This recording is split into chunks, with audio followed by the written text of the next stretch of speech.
सुप्रभात। मैं सुनीता झा, आपकी हिंदी शिक्षिका। आशा है आप मुझे पहचान गए होंगे। बच्चों, मैं आज आप लोगों के लिए आईसीएसई बोर्ड के 10वीं कक्षा की एक कविता लेकर आई हूँ, जो कि साहित्य सागर के पद्य भाग में है और कविता का नाम है मेघ आए। इसके रचयिता यानी कि कवि हैं सर्वेश्वर दयाल सक्सेना जी। इस कविता में उन्होंने प्रकृति को इंसान के रूप में, मानवीय रूप में ढालकर बहुत सुंदरता से लिखा है। इसे कहते हैं अलंकार। आप अगर कविता पढ़ रहे हैं या पद्य भाग को पढ़ रहे हैं तो आपको अलंकार की जानकारी होनी ही चाहिए, आवश्यक है, क्योंकि अलंकार के द्वारा ही कविता में सौंदर्य पैदा किया जाता है। मुझे उम्मीद है कि आप लोग अच्छे से जानते होंगे। अलंकार का मतलब होता है आभूषण, वो चीज़ जिससे किसी चीज़ की सजावट की जाती है। तो कविताओं में अलंकार कोई गहना या आभूषण तो हो नहीं सकता है। कविताओं में शब्दों या भावों के द्वारा उसमें सौंदर्य पैदा किया जाता है। तो इसी आधार पर अलंकार को भी दो भागों में बांटा गया है। एक शब्दालंकार, जो शब्द के सौंदर्य के आधार पर सुंदरता पैदा करता है कविताओं में, और दूसरा है अर्थालंकार, यानी कि अर्थ के आधार पर, अर्थ की सुंदरता जो होती है उसके मदद से कविता में सुंदरता पैदा होती है। यहाँ पर वही अर्थालंकार है, और उस अलंकार का मैं डिटेल से एक एक तो नहीं बता सकती इस पाठ में, लेकिन एक अलंकार है मानवीकरण अलंकार, यानी कि जब प्रकृति को इंसानी रूप देकर, उसे इंसान मानकर उसके अनुसार उसका वर्णन किया जाता है, तो वो कहलाते हैं मानवीकरण।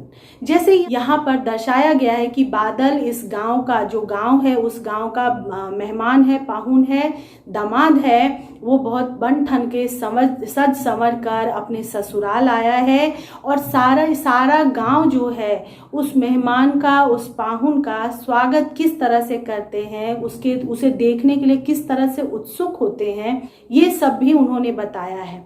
तो यहाँ गांव में आने वाला पाहुन भी बादल है जो प्रकृति से है, गांव के लोग भी प्रकृति है, यहाँ पे जो भी है सब प्रकृति ही है जिसको मानवीय रूप दिया गया है।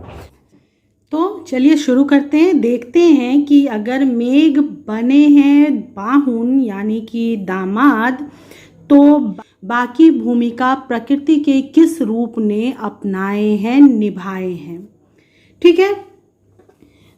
कविता का नाम है मेघ आए, यानी बादल आए। मेघ मतलब बादल। मेघ आए बड़े बंठन के सवर के, आगे आगे नाचती गाती बयार चली, दरवाजे खिड़कियां खुलने लगी गली गली, पाहुन जो आए हों गांव में शहर के।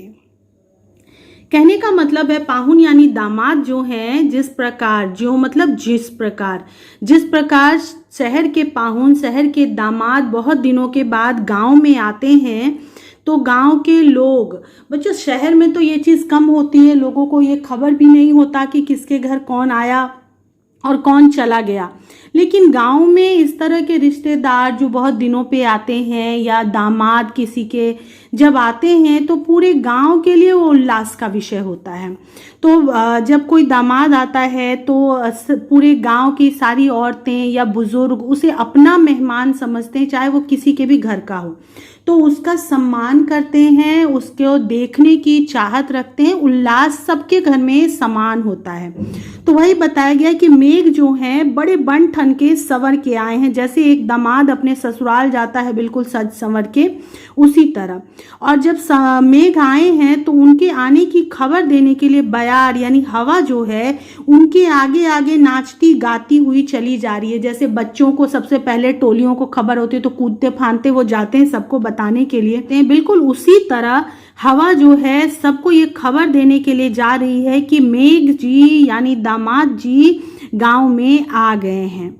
और ये खबर सुनते ही दरवाजे खिड़कियां खुलने लगी गली गली की, हर गली के दरवाजे और खिड़कियां खुलने लगी। मेघ आए बड़े बंठन के सवर के, पेड़ झुक झांकने लगे गर्दन उचकाए, आंधी चली धूल भागी घाघरा उठाए, बाकी चितवन उठा नदी ठिठकी घूंघट सरकाए, मेघ आए बड़े बंठन के सवर के। जब मेघ आए, दामाद आए, तो जो पेड़ थे, बड़े बड़े पेड़ थे, वो उनको देखना था कि दामाद कैसे लग रहे हैं, कैसे आए हैं। तो उनको देखने के लिए जो पेड़ हैं वो गांव के लोग बन गए हैं, जो गर्दन उचका करके झांकने लगे हैं दामाद को उनके रास्ते में। और आंधी चलने लगी है, धूल चारों तरफ से ऐसे उड़ने लगी है जैसे गांव की औरतें अपने घाघरे को उठा करके दौड़ी भागी चली जा रही है जल्दी जल्दी। बाकी चितवन उठा, नदी ठिठकी, घूंघट सरकाए। और नदी जो है ठिठक गई, उसकी बहाव जो है रुक गई। अपनी चितवन यानी अपनी आंखों को उठाकर, घूंघट हल्का सा सरकाकर यानी थोड़ा सा खिसकाकर उन दामाद को यानी मेघ को देखने लगे, क्योंकि मेघ आए हैं बड़े बनठन के और संवर के। बूढ़े पीपल ने आगे बढ़कर जुहार की, बरस बाद सुधि लीन्ही। बोली अकुलाई लता, ओट हो किवाड़ की, हर साया ताल लाया पानी परात भर के। मेघ आए बड़े बनठन के संवर के।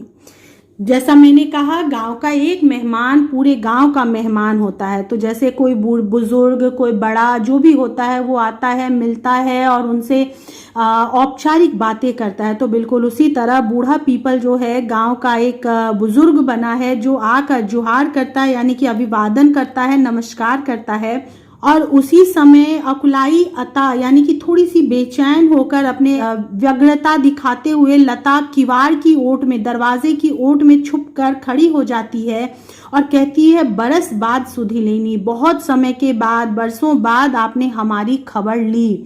इतने दिन तक आपने हमारा सुध नहीं लिया, हमारे बारे में सोचा भी नहीं।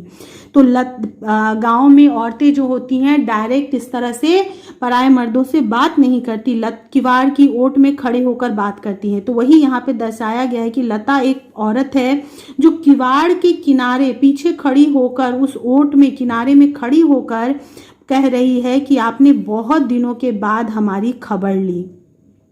हर्षाया ताल लाया पानी भर के।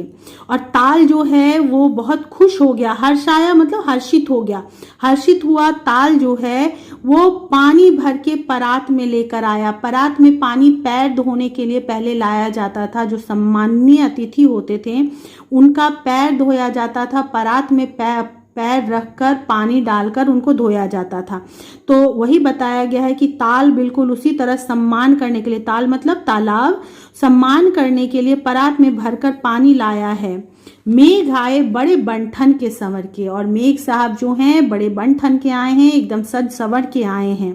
क्षितिज अटारी गहराई दामिनी दम की, क्षमा करो गांठ खुल गई अब भरम की। बांध टूटा झरझर मिलन के अश्रु ढर के, मेघ आए बड़े बनठन के संवर के। इतने देर तो गांव के परिवार के लोगों का खबर था।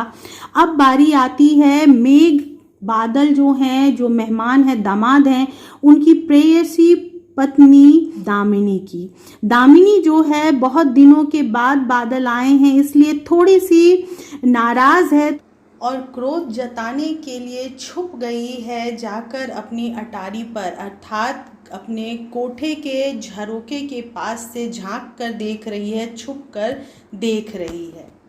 यहाँ पर कवि ने क्षितिज को दामिनी के कोठे का अटारी बताया है। क्षितिज का अर्थ होता है वो जगह जहाँ धरती और आसमान मिलता हुआ प्रतीत होता है। जब हम बहुत दूर देखते हैं तो एक जगह ऐसा होता है जहाँ लगता है कि अब धरती और आसमान दोनों एक दूसरे में मिल गए हैं, वही जगह कहलाता है क्षितिज। कवि यही बताना चाहते हैं कि उसी क्षितिज के पास से, अपनी अटारी से दामिनी अर्थात बिजली चमक कर देख रही है अपने प्रियतम बादल को। और फिर जब वो उसे देखती है तो उसके मन का सारा भरम, सारा जो संदेह था कि क्यों नहीं आए, क्यों नहीं मिल रहे हैं, सारा भरम दूर हो गया। और उसके मन की जो भी गांठ थी, जो भी उसको गुस्सा था, जो भी क्रोध था, वो सब दूर हो गया और वो क्षमा मांगती हुई बादल से मिलने चली आई।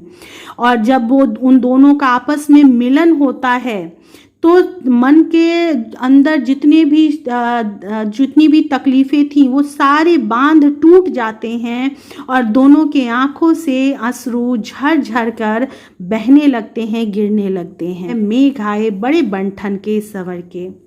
तो बच्चों, आपने यहाँ पे देखा कि किस तरह से बादल जो है वो दामाद बन के आता है, हवाएं जो हैं उसकी खबर लेकर सारी जगह पहुँचाने जाती है, पूरे गांव में बताती है। गांव के सारी औरतें, सारे लोग जो हैं दरवाजे खिड़कियां खोल खोल कर पाहुन को देखने लगते हैं कि बहुत दिन के बाद दामाद शहर से आए हैं।